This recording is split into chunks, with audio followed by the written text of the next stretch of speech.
Hello दोस्तों, स्वागत है आपका ये आरआरबी एनटीपीसी और ग्रुप डी के लेक्चर सीरीज में। इसमें फिर से आज मैं वो सीरीज़ बहुत ज़्यादा बच्चों के डिमांड पे मैं फिर से स्टार्ट कर रहा हूँ।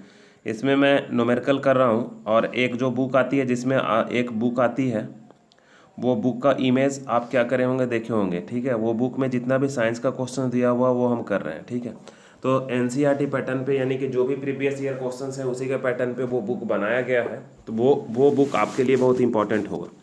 तो अगर वो बुक लेना चाहते हैं तो आप मार्केट से कहीं ख़रीद लीजिए नीचे, लेकिन और नीचे एक अमेज़न का लिंक दिया हुआ है, आप वहाँ से भी खरीद सकते हैं। तो देखिए, पहला क्वेश्चन जो हम स्टार्ट करते हैं। पहला क्वेश्चन जो है उसमें कह रहा है कि एक वस्तु की गतिज ऊर्जा और स्थितिज ऊर्जा के योग को क्या कहते हैं। तो ये तो बहुत सा छोटा सा क्वेश्चन है कि गतिज ऊर्जा और स्थितिज ऊर्जा के योग को क्या कहते हैं। हम लोग यांत्रिक ऊर्जा कहते हैं, इसमें तो कोई डाउट नहीं होना चाहिए। इसके बाद नेक्स्ट जो हमारा क्वेश्चन है 95, वो कह रहा है कि किसी वस्तु में गतिज ऊर्जा और स्थितिज ऊर्जा का योग क्या कहलाता है। तो फिर से ये वही हो जाएगा, यांत्रिक ऊर्जा कहलाता है। देखिए, एक ही क्वेश्चंस को बार बार कितना तरह से कर सकता है। अब ये गुप्त ऊर्जा, हिडन एनर्जी कुछ होता नहीं है। पेशीय ऊर्जा तो हमारे शरीर में होगा, तो इससे कोई मतलब नहीं है। रासायनिक ऊर्जा भी हमारे शरीर, मतलब बहुत से पदार्थों वगैरह में होता है। तो गतिज ऊर्जा और स्थितिज ऊर्जा कह रहा है, तो यांत्रिक ऊर्जा ही होगा।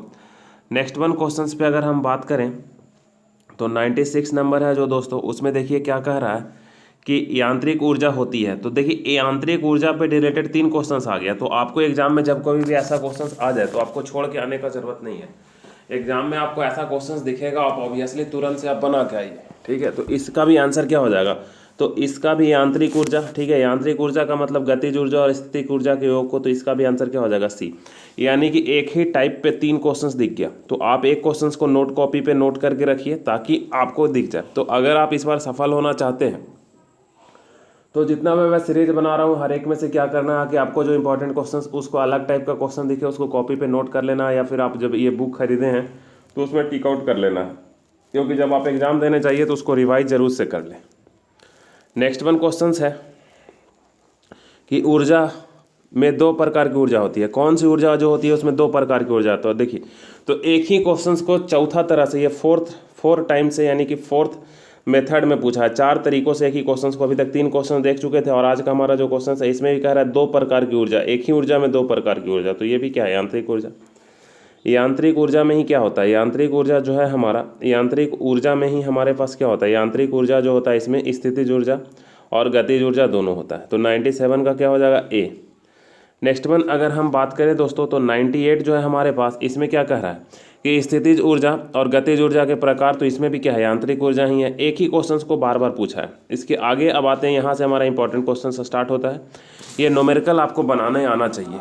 तो न्यूमेरिकल जब हम बनाना स्टार्ट करते हैं तो देखिए यहाँ पे क्या कह रहा है कि 15 केजी के द्रव्यमान का एक वस्तु 7 मीटर पर सेकेंड से वेग गति कर रहा है। तो उस वस्तु की गतिज ऊर्जा क्या होगी। तो देखिए, सबसे पहले गतिज ऊर्जा की बात करें जिसको काइनेटिक एनर्जी लिखते हैं, तो काइनेटिक एनर्जी का पता है हाफ mv²। तो यहाँ पे मोस्ट इंपॉर्टेंट जो आपको बात याद रखना वो यूनिट है ना।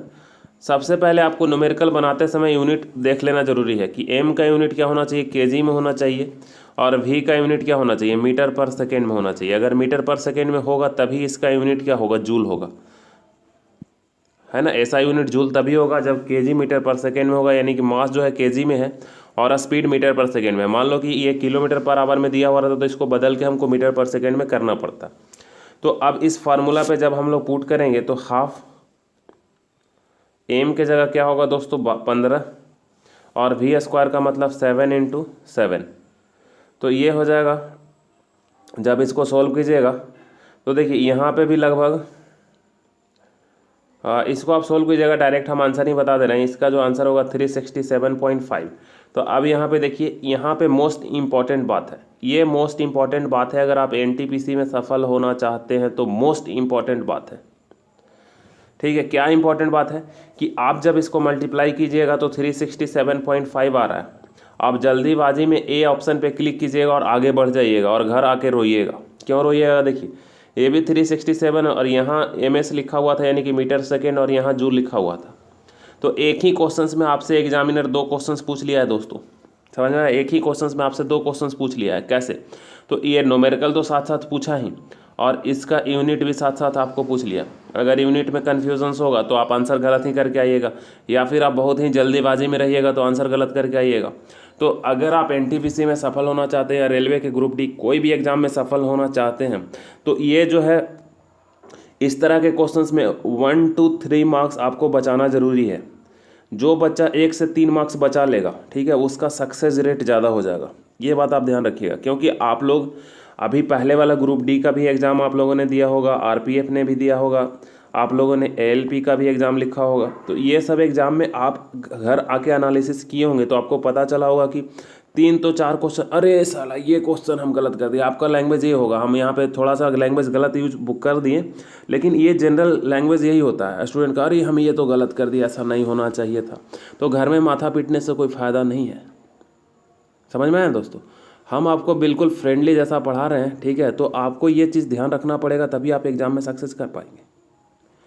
फर्दर आगे हम बात करते हैं 300 नंबर क्वेश्चंस। तो 300 नंबर पे क्वेश्चंस क्या कह रहा है कि 12 केजी की एक वस्तु भूमि से एक निश्चित ऊंचाई पर रखा गया है, ठीक है। 12 केजी की एक वस्तु को भूमि से एक निश्चित ऊंचाई पर रखा गया है, इन्होंने कहा है। तो हम भी एक क्या करते हैं, एक वस्तु को ले लेते हैं, इसको भूमि से एक निश्चित ऊंचाई पर रख देते हैं।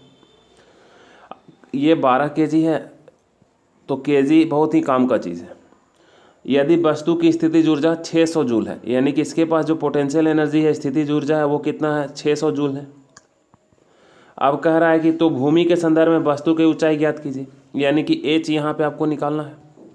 तो देखिए, पोटेंशियल एनर्जी बराबर, जब हम फार्मूला जानते हैं कि mgh होता है, तो यहाँ पे पोटेंशियल एनर्जी पता है दोस्तों, मास हमको पता है और जी का वैल्यू पता है, तो एच हमको निकालना है। तो इसमें गलत क्या है, कुछ तो गलत नहीं है, तो निकाल लेंगे हम लोग। तो पोटेंशियल एनर्जी हम यहाँ पे क्या रखते हैं, 600 इज इक्वल टू एम का वैल्यू क्या रखते हैं, 12, जी का वैल्यू क्या रखते हैं दोस्तों, 10, और एच का वैल्यू क्या रखते हैं, एच का वैल्यू सॉरी एच का वैल्यू तो निकालना ही है। तो यहाँ से 1 0 से 1 0 कट गया, और 12 से 5 बार में कितना कट जाएगा, 60। तो एच बराबर 5। आप देखिए, अब फिर से कोई बच्चा जल्दीबाजी में रहेगा तो ए ऑप्शन करके आ जाएगा, कोई बच्चा बी ऑप्शन करके आ जाएगा, कोई बच्चा सी करके आ जाएगा, कोई डी करके आ जाएगा, मतलब कोई एक करके आ जाएगा, एक बच्चा एक करके आ जाए। अब कितना मस्त क्वेश्चन है ये, है कि नहीं? आप ही बताइए। अगर आप यहाँ तक देखते आ रहे हैं तो आप नीचे कमेंट सेक्शन में कमेंट हमको जरूर से कीजिएगा कि कितना अच्छा क्वेश्चन सही है। और इसी तरह का क्वेश्चन जब आप क्या करिएगा, बचा लीजिएगा अपने मार्क्स, इसी तरह के क्वेश्चंस पे जब आप मार्क्स बचा लीजिएगा, तो फिर आप क्या होगा, सक्सेस रेट आपका हाई हो जाएगा। सक्सेस रेट आपका क्या हो जाएगा, हाई हो जाएगा। तो आप उम्मीद कर रहे होंगे कि कौन सा आंसर है, आप पहले मन में देख लीजिए, फिर बताइए। तो हम उम्मीद करते हैं कि यहाँ पे ऊंचाई निकालना है, और ऊंचाई का यूनिट क्या होता है, मीटर होता है। ऊंचाई का यूनिट क्या होता है, मीटर। तो इसका आंसर कौन सा होगा दोस्तों, डी। इसका आंसर कौन सा होगा दोस्तों, डी। ठीक है, इसका आंसर कौन सा होगा दोस्तों, हमारा डी नंबर, प्यारा सा क्वेश्चन, ऊंचाई का जो मात्रक होता है, डी।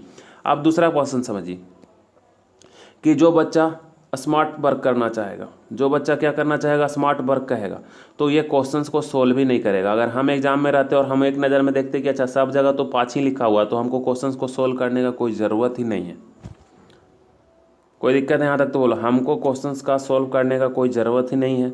कहा है कि भूमि से संदर्भ में वस्तु की ऊंचाई, तो भूमि से जब कोई चीज़ ऊपर मापेंगे तो पॉजिटिव में ही मापेंगे, क्योंकि 5 में माइनस। सबसे पहले देखिए, ऊंचाई का मात्रक मीटर होता है, तो आंसर ये वाला भी हो सकता है और ये वाला भी हो सकता है। लेकिन जब भूमि से ऊपर जाएंगे, नीचे जाते तो निगेटिव लेते, ऊपर जा रहे हैं तो भूमि से क्या लेंगे, पॉजिटिव लेंगे। तो क्वेश्चन का है कि भूमि के संदर्भ में वस्तु की ऊंचाई, है ना। भूमि के संदर्भ में पूछा है, मतलब धरती से हमको ऊपर जाना है। अगर वस्तु के संबंध में पूछा तो वस्तु से नीचे आना रहता। +5 कब आंसर होगा, -5 कब आंसर होगा, ये ध्यान दीजिए, है ना। कि जब भूमि के संबंध में पूछा है, यानी कि भूमि से पूछा है तो हमको ऊपर जाना है। जब वस्तु से पूछता तो हमको नीचे आना रहता। तो ऊपर जाएंगे तो पॉजिटिव, नीचे आएंगे तो निगेटिव। तो सबसे पहले यहाँ पे देखते कि अच्छा ऊंचाई पूछ रहा है तो मीटर वाला आंसर होगा। तो हम देखें कि अच्छा फिर से कंफ्यूज हो गए, बी होगा या डी होगा। तो फिर से क्वेश्चन हम देखें कि भूमि के संदर्भ में वस्तु की ऊंचाई, यानी कि भूमि से ऊपर, तो डी आंसर होगा। बनाने का कोई ज़रूरत ही नहीं था क्वेश्चन को। तो इस क्वेश्चन के बाद हम आगे के क्वेश्चन पे चलते हैं। 301 नंबर पे कह रहा है कि निम्नलिखित में से कौन सी ऊर्जा गतिज ऊर्जा है। अच्छा, वस्तु में कुछ हम कि निम्नलिखित में से कौन सी गतिज ऊर्जा है। अच्छा, ये यहाँ पे जो बात कर रहा है इसमें कह रहा है कि कौन सी गतिज ऊर्जा है, यानी कि कौन सी वस्तु में गतिज ऊर्जा है, सीधा ऐसा समझिए। आप थोड़ा इंग्लिश पे भी ध्यान दिया कीजिए। तो पहला, वस्तु से निकली गई गोली, तो गोली दिन ऐसे भाग रहा है, तो इसमें क्या है, स्पीड तो है, और जब स्पीड होगा तो गतिज ऊर्जा आएगी। तीव्र गति, तो जब गति आ गया तो इसमें भी ऊर्जा हो गया ही, गतिज ऊर्जा। एक साधारण पेंडुलम गति, तो ये भी जब गति कर रहा है तो जहाँ पे भी गति होगा, जहाँ पे भी क्या होगा, गति होगा, तो गति के कारण ऊर्जा को क्या बोलते हैं, गतिज ऊर्जा। और जहाँ पे पोजीशन होगा, जहाँ पे पोजीशन होगा मतलब स्थिति होगा, तो स्थितिज ऊर्जा, तो इसको क्या बोलेंगे, स्थितिज ऊर्जा। इसको क्या बोलेंगे, स्थितिज ऊर्जा। हिंदी थोड़ा देख लीजिएगा, बोल रहे हैं वो आप समझिएगा। इसको क्या बोलेंगे हम लोग, स्थितिज ऊर्जा। तो हमारा ए आंसर भी सही है, बी आंसर भी सही है, सी आंसर भी सही है। तो इसका कौन सा होगा दोस्तों, डी नंबर। इसका कौन सा होगा दोस्तों, डी नंबर। नेक्स्ट अगर हम आगे बात करें 301 के बाद 302, तो ये भी एक बहुत प्यारा सा क्वेश्चन, एक न्यूमेरिकल हमारे सामने आ गया। आप देखिए क्वेश्चंस में कह रहा है दोस्तों कि 6 मीटर पर सेकंड की वेग से गतिमान 10 केजी की द्रव्यमान की एक वस्तु की गतिज ऊर्जा निकालिए। तो हम यहाँ तो सबसे पहले आंसर पर नज़र दौड़ाएंगे, तो आंसर तो देख रहा है कि ये में से कोई एक होगा। 180 इतना मनी है तो जाहिर सी बात है 180 वाला ही कोई आंसर होगा, ठीक है। तो अब हम लेकिन इसको हमको सॉल्व करना पड़ेगा। तो सबसे पहले यूनिट भी हम देखेंगे, तो यूनिट मीटर पर सेकेंड है, केजी है, तो यूनिट को कोई लेना देना नहीं है, क्योंकि जूल में जो यूनिट होता है वो क्या होता है, केजी मीटर पर सेकेंड, है ना। मास का जो यूनिट होता है वो केजी होता है, और जो वी होता है, वी का यूनिट मीटर पर सेकंड होता है। ऐसे जूल का यूनिट निकालना पड़ेगा, लेकिन जूल में एक यूनिट केजी में होता है और मीटर सेकंड में होता है। एग्जैक्टली क्या होता है हम बाद में बात करेंगे, यूनिट वाला जब सीरीज लेके आएंगे। तो लेकिन यहाँ पे जब हम सोल्व करते हैं तो गतिज ऊर्जा का मतलब हाफ mv², तो हाफ का मतलब 1/2, मास का मतलब क्या 10, और वेलोसिटी का मतलब 6 × 6, तो 6 से यहाँ पे कट जाएगा 3 बार में, तो 6 18, 18 का मतलब 180, तो 180 का मतलब हमको ये आंसर लगा के आना था। समझ में आ गया होगा, कोई दिक्कत है तो बोलो। तो अब एक क्वेश्चन हम यहीं पे कर देते हैं कि जूल जो है किसके इक्विवेलेंट होगा। तो देखिए जूल का मतलब हाफ mv² है, तो इसको हाफ का मतलब केजी, हाफ का तो कोई यूनिट नहीं होगा, केजी, और मीटर स्क्वायर बटा सेकेंड स्क्वायर, मीटर पर सेकेंड को स्क्वायर करना पड़ेगा। तो जूल जो इक्विवेलेंट होगा वो केजी मीटर स्क्वायर सेकेंड के पावर -2 के बराबर। तो ये तो अलग हमारा उस केस में कहने का मतलब होगा कि जो मास लेंगे वो केजी में लेंगे और भी जो लेंगे मीटर पर सेकेंड में लेंगे, ये कहने का मतलब था। कोई बच्चा कंफ्यूज हो रहा होगा तो यहाँ से क्लियर कर लीजिएगा। नेक्स्ट क्वेश्चन है कि ऊर्जा के संबंध में निम्नलिखित में से कौन सा सत्य है। तो एक इसका और है ऑप्शन, अच्छा ये ऑप्शन तो चला गया, अब उसको बाद में हम देख लेते हैं। तो 303 में जो है इसको हम बाद में ही कर लेंगे, नीचे या छोड़ दीजिए एक ऑप्शन यहाँ से, जो मतलब इस क्वेश्चंस का जो एक और स्क्रीनशॉट था वो अलग हो गया, मतलब हम जो स्कैन किए थे, तो इसको हटा ही देते हैं। इसके बाद 304 में जब हम बात करें कि निम्नलिखित में से किसे ना तो उत्पन्न किया जा सकता है ना ही नष्ट किया जाता है, तो आपके मन में तुरंत से आंसर आ गया होगा किसको दोस्तों, ऊर्जा को। हम जानते हैं कि energy can neither be created nor be destroyed, it can be transfer from one form to another form only. इसको हम एक से दूसरे फॉर्म में सिर्फ बदल सकते हैं, तो इसका आंसर ये हो जाएगा। नेक्स्ट अगर हम बात करें जो कि कह रहा है कि 20 केजी की द्रव्यमान की एक वस्तु को 10 मीटर प्रति सेकंड के समान वेग से आगे बढ़ रहा है, तो वस्तु द्वारा गतिशील ऊर्जा, अब देखिए कह दिया गतिशील ऊर्जा और ऑप्शन सब एक ही है, तो आप बताइए कौन सा आंसर होगा।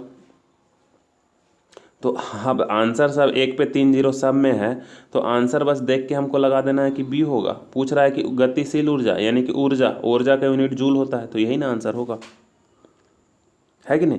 तो थोड़ा जब स्मार्ट वर्क कीजिएगा, क्योंकि रेलवे में टाइम आपके पास कम है, क्वेश्चंस आपको ज़्यादा करना है, समझ में आ रहा है बात को। तो जब आपके साथ ये सिचुएशन हो तो थोड़ा आपको स्मार्ट वर्क भी करना पड़ेगा। और ये मैं आपको ये विश्वास दिलाता हूँ कि जब मैं इस पर अब लग गया हूँ ज़ोर शोर से, तो लगभग हम एग्ज़ाम आने से पहले ये सारा का सारा सीरीज़ ख़त्म ही कर देंगे, है ना। जो 7000 आपका क्वेश्चंस दिख रहा है वो लगभग क्वेश्चंस ख़त्म ही हो जाएगा। एक दिन में 2-3 लेक्चर आएगा, मतलब हम ये ख़त्म ही कर देंगे। ये आप लोग एक बार देखिए, फिजिक्स का न्यूमेरिकल आप हमारे साथ तो बनाना सीख ही जाइएगा, बाकी और पेपर हम साथ साथ ख़त्म आपका कर देंगे। तो इसके आगे जब हम बात करें तो कह रहा है देखिए कि 200 केजी के हथौड़े द्वारा प्राप्त विभव ऊर्जा की गणना करें। ठीक है, विभव ऊर्जा की गणना करें। विभव ऊर्जा से आपको कोई कंफ्यूज नहीं हो जाना, सिर्फ आप समझिए कि ऊर्जा निकालना है। जब 10 मीटर पर ऊंचाई तक बढ़ाया जाता है, ठीक है, तो यहाँ पे देखिए विभव ऊर्जा कह दिया मतलब पोटेंशियल एनर्जी। ठीक है, आप देखिए ध्यान से आप समझिएगा, जो एग्जामिनर है जो इसको हिंदी में ट्रांसलेट किया वो कितना महान है वो देखिए। पोटेंशियल, तो जब हम एनर्जी में बात करते हैं तो पोटेंशियल का मतलब स्थितिज ऊर्जा है कि नहीं। जब हम ऊर्जा वाले चैप्टर में पढ़ते हैं तो पोटेंशियल का मतलब क्या होता है, स्थितिज ऊर्जा होता है। और जब हम विद्युत धारा में कहते हैं तो वहाँ पे पोटेंशियल का मतलब विभव होता है। अब बताइए कि कितना महान है। तो आपको हम ये कहना चाहते हैं कि साथ साथ इंग्लिश का भी आप थोड़ा ध्यान रखा कीजिए, इंग्लिश मीनिंग को भी आपको पता होना चाहिए। तो ये भी एक स्मार्ट वर्क हुआ। अब यहाँ पे आप विभव ऊर्जा सोचते हैं फिर दिमाग आपका चकरा जाता। तो ज़्यादा यहाँ पे हिंदी में कभी कभी क्या होता है, जो आजकल ट्रांसलेशन हो रहा है ना वो भी बड़ा अजीब सा हमको दिखता है। ठीक है, तो बेसिकली हम हिंदी मीडियम और इंग्लिश मीडियम दोनों को जानते हैं, तो इसलिए हमको तो बहुत ज़्यादा डाउट नहीं होता है। लेकिन अभी हम यहाँ पे देख के विभव देख के हम समझ के, पहले हमको भी कन्फ्यूजन हुआ था, हम आपको बताए कि अच्छा अभी इससे टेंशन नहीं लेना है। तो फिर देखे कि अच्छा विभव ऊर्जा मतलब पोटेंशियल एनर्जी कह रहा है वो, है ना। तो ऊंचाई देख के पकड़ में आया, तो सीधा पोटेंशियल एनर्जी यहाँ पे निकालना है हम लोग को, यानी कि mgh फाइंड आउट करना है। तो मास तो 20 दिया हुआ है दोस्तों, g का वैल्यू 10 दिया हुआ है, और h का वैल्यू h का वैल्यू भी 10 दिया हुआ है, यानी कि 2 पे 3 शून्य। और यूनिट क्या होगा, जूल। यूनिट क्या होगा, जूल। अब यहाँ पे ध्यान देने वाली बात है, ये ध्यान से देखिए। अब हम इसके पहले हर एक में 300 300 300 वाट दिख रहा था, तो यहाँ पे हम क्वेश्चंस को सॉल्व इसलिए करें ना कि बहुत ज़्यादा 300 दिख रहा था, तो हमको थोड़ा डाउट हुआ, इसलिए हम क्वेश्चंस को सॉल्व किए। लेकिन जो अभी हम आपको कंसेप्ट बताए थे उसमें इस पे भी आप जा सकते थे बिना क्वेश्चन बनाए, क्योंकि यहाँ पे जूल जो है एक ही यूनिट में है। सबको 200 रहना चाहिए था, सबको कितना रहना चाहिए था, 200 रहना चाहिए था, तो बड़ा मज़ा आ जाता। 300 देख के हमको भी थोड़ा लगा कि अच्छा, नहीं तो डायरेक्टली ये ऑप्शन आप लगा सकते थे। तो इसका आंसर कौन सा होगा दोस्तों, 200 जूल, है ना। फर्दर आगे हम बात करें तो आप नीचे कमेंट सेक्शन में ज़रूर से कमेंट कीजिएगा कि आप हमको पढ़ाने का हमारा स्टाइल आपको कैसा लग रहा है, समझ में आ रहा है या नहीं आ रहा है, ये बात ज़रूर से बताया कीजिएगा थोड़ा। अब यहाँ पे मैं बात कर रहा हूँ कि निहित गतिज ऊर्जा निकालना है, तो मतलब हाफ, एम का मतलब 13 और वी स्क्वायर का मतलब 5 × 5, तो ये कट जाएगा 6.5 टाइम्स में, यानी कि 6.5 × 25। तो 25 से 6 बार में कीजिएगा तो कितना हो जाएगा, 150, और 25 को आधा से गुना कीजिएगा तो 12.5, यानी कि 162.5 क्या होना चाहिए, आंसर इसका होना चाहिए। तो 162.5 है क्या, तो है ना 307 का सी में। ठीक है, तो 162.5। अब कोई बच्चा गलती करके भी लगा के आ जाएगा, तो हम आपको बार बार कह रहे हैं कि ये आपको एग्ज़ाम में बचाना है। अगर ये आपसे गलत हो रहा है तो फिर आप एग्ज़ाम में सिलेक्शन नहीं ले पा रहे हैं। कोई कन्फ्यूजन से यहाँ तक तो बोलिए। फर्दर आगे मैं बात करता हूँ, कह रहा है कि यहाँ पे सब 250 ही दिख रहा है, तो आंसर लगा ना दीजिए बी, ऊर्जा देख के। समझ में आया कि नहीं, तो मज़ेदार है ना। आप इसको सॉल्व कर लीजिएगा, हाफ × 20 × 5 × 5, ये तो ऐसे ही दिख रहा है 250, 10 बार में 25 दहाँ के 250। 308 में गुरुत्वाकर्षीय ऊर्जा यानी पोटेंशियल एनर्जी की बात कर रहा है। पोटेंशियल एनर्जी कौन सा है, तो देखिए कोई बच्चा यही लगा के आ जाएगा, है ना। mgh तो इसको दिख ही रहा है, लेकिन 2 ऊंचाई दिख रहा है, सो यहाँ पे पता नहीं चल रहा है आपको। तो एग्जैक्ट इसका आंसर कौन सा होगा, ये वाला। इसमें भी mgh दिख रहा है हमको, लेकिन यहाँ पे स्मॉल जी की जगह कैपिटल जी लिख दिया है, तो आप समझिएगा अच्छा दोनों में डिफरेंस क्या, स्मॉल लिखे या कैपिटल लिखे, हमको जो मन करे वो लिखेंगे। तो ऐसा नहीं है। यहाँ पे कैपिटल जी का मतलब यूनिवर्सल कांस्टेंट, यानी कि पूरे यूनिवर्सल गुरुत्वीय नियतांक किसको बोलते हैं, और जी का मतलब एक्सेलरेशन ड्यू टू ग्रेविटी है। दोनों जी का मतलब मेजर डिफरेंस है, माइनर भी नहीं, मेजर।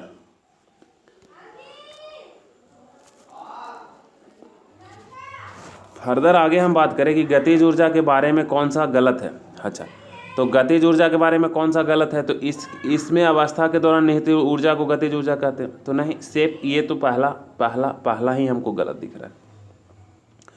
कोई भी वस्तु में शेप एंड साइज के कारण जो ऊर्जा आती है उसको क्या बोलते हैं हम लोग दोस्तों? उसको स्थितिज ऊर्जा बोलते हैं। तो और ऑप्शन पढ़ लेते हैं कि गति के आधार पे इसके द्वारा प्राप्त गई ऊर्जा को गतिज ऊर्जा बोलते हैं। तो हाँ, ये तो सही है। हाफ mv², ये भी सही है। गतिमान वस्तुओं में गतिज ऊर्जा होती है, तीनों बात सही था। तो पूछ रहा है कि कौन सा गलत है, तो यही तो गलत है। तो क्वेश्चन के हिसाब से कौन सा टिक करेंगे हम? ए। दूसरा इंपॉर्टेंट बात, जब कभी भी आपके निगेटिव सेंस में एग्जाम में क्वेश्चन पूछे, तो निगेटिव सेंस में क्वेश्चन पूछे तो आपको अलर्ट हो जाना है। थोड़ा सा भी आपको अलर्टनेस गलत होगा तो आप आंसर गलत करके आ जाइएगा। फर्दर आगे मैं बात करता हूँ 311 के बारे में। तो 311 तो सॉल्व करने का ज़रूरत नहीं है, सब जगह 5 ही दिया हुआ है। तो कह रहा है वस्तु का द्रव्यमान ज्ञात कीजिए। तो द्रव्यमान का यूनिट 15 होता है।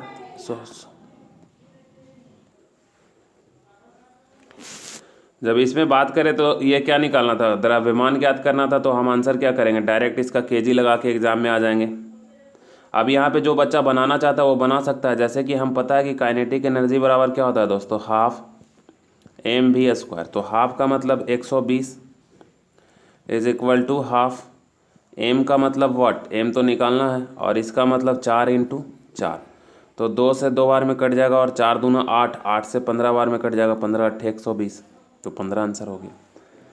नेक्स्ट वन अगर हम बात करें 312, तो कह रहा है कि 800 kg का वस्तु ये 5 मीटर से चल रहा था, अब 10 मीटर वेग से चलने लगा। तो कितना कार्य किया गया? तो कार्य किया गया मतलब पहले काइनेटिक एनर्जी कुछ 1 था, अब काइनेटिक एनर्जी क्या हो गया? कुछ 2 हो गया।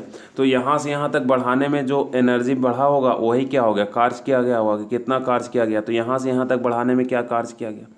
मतलब पहले जो काइनेटिक एनर्जी था और बाद में जो काइनेटिक एनर्जी था वो हमको निकाल लेना है।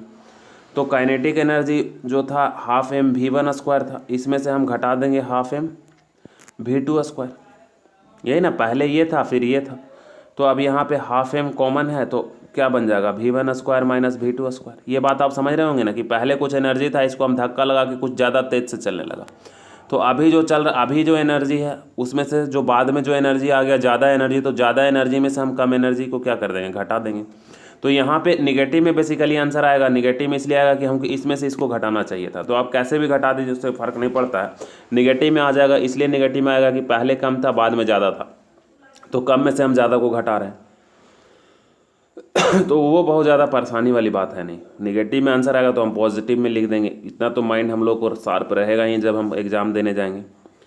a + b × a - पे b पे तोड़िएगा तो एक बार 5 + 10 होगा, एक बार 5 - 10 हो जाएगा। यानी कि 1/2 × 800 × 15 × ये पॉजिटिव में ही लिख देते हैं 5। ठीक है, तो कितना हो जाएगा? ये कट जाएगा 4 बार में, तो 15 × 75, और 75 × जब 4 कीजिएगा तो 75 × 75 1.5, और 1.5 कितना हो जाएगा? 300। जब 300 हो जाएगा तो इसका आंसर क्या आ जाएगा? 300। तो 300 का मतलब 30, तो ये हो जाएगा 30 पे 3 0, यानी कि 30, और ये 3 0 का मतलब के किलो जूल आंसर लिख सकते हैं। तो इसका आंसर क्या हो गया? 12 का ए। फर्दर जब हम आगे अगर बात करते हैं तो हमारे पास 313 नंबर में जो क्वेश्चन है दोस्तों, कह रहा है कि 5 मीटर पर सेकंड की गति से कोई वस्तु आगे बढ़ रही है जिसका द्रव्यमान m है, गतिज ऊर्जा 25 है। तो गतिज ऊर्जा को दुगनी हो जाने पे इसकी गति की दुगनी हो जाने पे गतिज ऊर्जा क्या होगी? तो ये थोड़ा अलग क्वेश्चन है, ये आप ध्यान से देखिए, हम आपको इसको अच्छे से समझाते हैं। तो कह रहा है कि एक वस्तु है जो अभी 5 मीटर पर सेकंड से चल रहा है और इसका द्रव्यमान कितना है? m है। कह रहा है कि गतिज ऊर्जा क्या है? गतिज ऊर्जा जो है 25J है। पहला केस दे दिया। अब कह रहा है कि इसका गति दुगनी हो जाती है, यानी कि इसका गति अब क्या हो जाती है? 10 मीटर पर सेकेंड हो जाती है। तो अब कह रहा है कि गतिज ऊर्जा जब 10 मीटर पर सेकेंड, तो इसका ऊर्जा कितना होगा? ठीक है, कि अब इसमें कितनी गतिज ऊर्जा होगी? तो देखिए, कोई बच्चा जो तेज़ रहेगा वो डायरेक्टली आंसर भी बना सकता है। कैसे? तो देखिए, हाफ mv² होता है। अब ये गतिज ऊर्जा को क्या कर रहे हैं? आप स्पीड को दुगना कर रहे हैं, तो दुगना कीजिएगा तो हाफ m और v का मतलब 2v का होल स्क्वायर हो गया। तो ये 4 बाहर आ जाएगा और फिर से क्या हो जाएगा? Half mv²। यानी कि आप जब पता होगा कि गति को दुगना करते हैं तो गतिज ऊर्जा जो होती है वो 4 गुना हो जाती है। तो पहले 25 था तो अब कितना हो जाएगा, 100 हो जाएगा। 25 का 4 से गुना कर देंगे यानी कि 100 न्यूटन। अब देखिए हम भी थोड़ा गलत कर दिए, हम भी क्या कर दिए, गलत कर दिए। कैसे कर दिए, क्योंकि 100 न्यूटन पे आंसर टिक कर दिए। हमको टिक किस पे करना चाहिए था, ए में टिक करना चाहिए था। हमको किस में टिक करना चाहिए था, ए में टिक करना चाहिए था। तो आपको जल्दीबाजी में यही चीज़ बचाना है। अभी हम रियली में 100 पे टिक करके आगे बढ़ जाते अगर एग्जाम में रहते तो बी अलर्ट आपको एग्जाम में रहना। तो पहला तो आप इस मेथड से बना सकते हैं। अब दूसरा जो और आप बनाना है, दूसरा जो बनाना है आपके पास, वो देखिए कैसे बनाना है। यहाँ पे ध्यान से देखिए, दूसरा जो आपको बनाना है कि पहले 5 दिया हुआ है और 25 दिया हुआ है, ये दोनों के हेल्प से आपको मास निकालना है। तो हम गतिज ऊर्जा 25 रखते हैं is equal to half into M into V square का मतलब 5 इंटू 5। तो 50 25 से 25 क्या हो जाएगा, कैंसिल। तो मास बराबर क्या हो गया, 2 kg। अब गतिज ऊर्जा जब आप निकालिएगा काइनेटिक एनर्जी न्यू वाला यानी कि 2, तो हाफ तो रहेगा। मास हम यहाँ से 2 kg निकाल लिए हैं, है ना। और अबर जो है उसका गति कितना हो गया, दुगना हो गया। यानी कि पहले 5 से चल रहा था तो अब कितना से चल रहा है, 10 से। तो 10 इंटू 10, तो 2 से 2 कट जाएगा और ये 10 इंटू 10 का मतलब कितना हो गया, 100। और गतिज ऊर्जा पूछ रहा है तो आंसर जूल होगा। न्यूटन में जो बच्चा लिख देगा वो गलत करके आ जाएगा। तो बड़ा ही ये काम का चीज़ है, बड़ा ही क्या है, काम का चीज़ है। ये बात आपको ध्यान रखना है। इसके बाद 14 नंबर में बात करें कि 12 kg की एक वस्तु जब भूमि से 5 मीटर ऊंचाई पर है तब इसमें निहित ऊर्जा कितनी होगी। तो mgh ऊर्जा होगी। और यहाँ पे g का वैल्यू 9.8 का है तो आपको 9.8 ही लेना है। आपको कितना लेना है, 9.8 ही लेना है। तो m का मतलब 12, g का मतलब 9.8 और h का मतलब 5। यानी कि जब कीजिएगा तो 9.8 इंटू 60 यानी कि 98 इंटू 6। तो 9 8 6 कितना होता है, 48। यानी कि लास्ट में 8 होना चाहिए। तो 8 तो 2 के लास्ट में आ गया। तो अब हमको गुना करना ही पड़ेगा। अब हमको क्या करना पड़ेगा, गुना करना ही पड़ेगा। तो 8 6 48 तो रहा 8, 9 6 54 और 4 58। तो 558 जूल आंसर, यानी कि इसका आंसर क्या हो जाएगा, डी। और हम दोस्तों अपने लास्ट क्वेश्चंस पे आ गए हैं 15 नंबर पे। तो लास्ट क्वेश्चंस करने से पहले हम नीचे में आप लोगों को बताएंगे कि आप नीचे कमेंट करके ज़रूर से आप हमको कमेंट करके बताइएगा कि आपको ये लेक्चर कैसा लग रहा है और इसमें हम और क्या इंप्रूवमेंट ला सकते हैं। ठीक है दोस्तों, तो आप लास्ट में ये ज़रूर से, हम लास्ट तक आ गए हैं तो आप हमको बताइएगा। ठीक है, तो कह रहा है कि पृथ्वी की ओर मुक्त रूप से गिरने वाले पिंड की कुल ऊर्जा में क्या परिवर्तन होता है, ऊर्जा में क्या परिवर्तन होता है। तो ये बड़ा अच्छा क्वेश्चन है। देखिए कैसे, मान लो कि कोई यहाँ पे पत्थर रखा हुआ है और आप लोग को लग रहा है कि यहाँ से नीचे आ रहा है तो इसका वेग तो बढ़ रहा है। वेग क्या हो रहा है, बढ़ रहा है, तो ऊर्जा तो बढ़ ही रहा होगा। और बहुत लोग आंसर कर रहे हैं कि इसमें वृद्धि होगी। ये लगा के आ जाइएगा। बहुत बच्चा ये भी लगा के आ सकता है कि इसमें कमी होगी या वृद्धि होगी, लेकिन एक्चुअली जो आंसर होगा ए होगा। देखिए कैसे, तो देखिए भी तो बढ़ रहा है ना, तो एच क्या हो रहा है, कम रहा है। एच क्या हो रहा है, कम रहा है। यानी कि जो इसमें गतिज ऊर्जा है वो बढ़ रहा है, तो स्थितिज ऊर्जा क्या हो रहा है, कम हो रहा है। तो जब कोई वस्तु ऊपर से नीचे आती है या नीचे से ऊपर आती जाती है, कहीं भी जाती है, तो उसका जो ऊर्जा होता है ना वो बराबर होता है, उसमें कोई परिवर्तन नहीं होता है। अब देखिए कैसे, अब ये बड़ा ध्यान से समझिएगा। ये मान लो कि यहाँ से 10 मीटर पे है, तो अभी जो इसमें पोटेंशियल एनर्जी है दोस्तों वो m, तो वस्तु भी मान लेते हैं 10 kg का है, तो 10 इंटू 10 g का वैल्यू और h का वैल्यू 10, 1000 है। लेकिन यहाँ पे काइनेटिक एनर्जी क्या है, 0। लेकिन जब वस्तु यहाँ पे आएगा तो पोटेंशियल एनर्जी क्या हो जाएगा, 0, क्योंकि इसमें कोई ऊंचाई ही नहीं है। तो इस समय गतिज एनर्जी कितना होगा, 1000 जूल हो जाएगा। यानी कि ऐसा हो सकता है कि पोटेंशियल एनर्जी कमेगा, गतिज ऊर्जा बढ़ेगा, लेकिन कुल एनर्जी पूछ रहा है, कुल ऊर्जा। कुल का मतलब दोनों को जोड़ के जो ऊर्जा है वो क्या होगा, तो दोनों को जोड़ के जो ऊर्जा होगा उसमें कोई परिवर्तन नहीं होगा। दोनों को जो जोड़ के ऊर्जा होगा उसमें कोई भी परिवर्तन नहीं होगा। ये बात आपको क्या करना है, ध्यान रखना। ये बात आपको क्या करना है, ध्यान रखना। इसमें कोई डाउट आपको नहीं होना चाहिए। तो इस लेक्चर में इतना ही दोस्तों। फिर मैं एक अगले अच्छे लेक्चर में आप लोगों के साथ मिलता हूँ। तब तक हमारे साथ बने हुए रहिए और ये एक छोटा सा लेक्चर था। मैं इसमें आपका एक कमेंट जरूर चाहता हूँ कि आपको इसमें क्या मॉडिफिकेशन चाहिए और आपको हमारा समझाने का तरीका न्यूमेरिकल कैसा लगा, ये आप ज़रूर से बताइएगा। और मैं आपसे ये रिक्वेस्ट भी करूँगा, ऐसे जनरली मैं जानता हूँ कि जो बच्चों को लेक्चर अच्छा लगता है वो किसी न किसी के साथ शेयर कर ही देते हैं, लेकिन मैं ये बताना आपसे चाहता हूँ कि मैं ज़्यादा नहीं, कम से कम अपने इस वीडियो पे 100 व्यू चाहता हूँ। मतलब कंटिन्यूअस बस हमारे वीडियो को 100 लोग ही देखें। अगर 100 भी व्यू भी हमारे पास आता है तो मैं मानता हूँ कि 100 बच्चे हमारे साथ पढ़ रहे हैं। और ये जो 100 लोग हो, कम से कम स्टार्टिंग से एंडिंग तक देखें। स्टार्टिंग से क्या करें, एंडिंग तक देखें, फिर मैं आगे लेक्चर और अच्छा अच्छा लेके आऊँगा। तो इस वीडियो में दोस्तों इतना ही। मैं फिर आपके साथ एक नए वीडियो में 315 से आगे आपके साथ मिलता हूँ। तब तक के लिए धन्यवाद।